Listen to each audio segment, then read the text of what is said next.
Good morning, YouTube. So yesterday I was working on this and it definitely was a challenge. So I purchased a drill chuck stud extractor. Excuse me. There we go.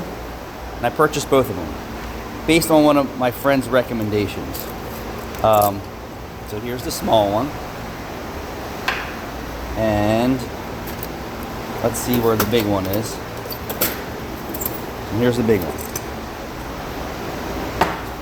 All right. So yesterday when I was doing this, and I'll just give you an example, I always said, you know, the more tools you have in your arsenal, the better.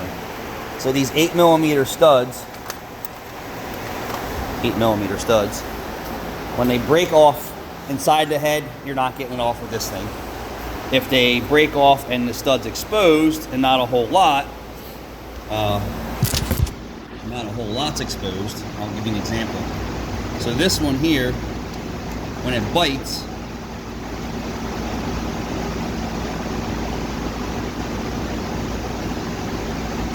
so depending on how you can get it. So you can see that right there. So we tried this with an 8mm, and then how much stud was sticking out was probably about that much. The problem was it was so stuck in there that as you're turning this, the teeth locked into here and then just started pulling itself out without turning the stud. I think why Devin had so much success with the bigger one, he said he didn't have the small one. It's still too tight.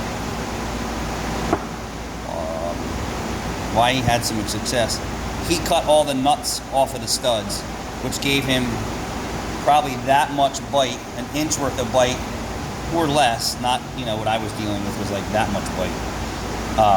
So where the stud was really deep inside the chuck and gave it its bite to turn it out.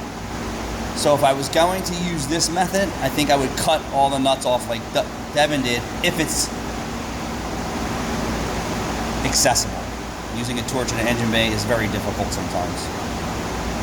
I would say if you're dealing with something out of the car, we even tried this, and that didn't work either. We tried this. We just couldn't bite on it enough. Not that this isn't a great product. It just didn't work well for me. We wound up welding a nut right to it. Bam, she spun right off, and I wasn't so aggravated. But that took me 5 hours to do both sides. So 4 broken extractions on both sides. I think it was 4. Oh man, messed up my Harbor Freight lights. I forget if it was 4. There's 3 on this side. That one on the bottom cylinder head was ridiculous. And then this one over here, I had 3 here and 1 in the front behind the strut tower, of course, at the bottom. That was almost impossible to do, but we tried to do it Devin's way with these drill chuck style. I got them from Amazon too. So it was that one, and then the bigger one, I'm not sure exactly what it was, but Amazon had a twofer. There you go, the twofer. So that's probably, and mind you, we're working in tight areas. I'm not lifting the motors. I'm not taking the motors out.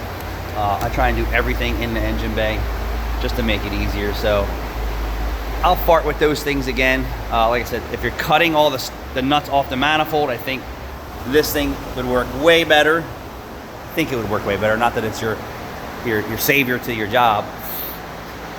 But once they're broke inside the cylinder head, woo! You need some patience, and I didn't have any yesterday.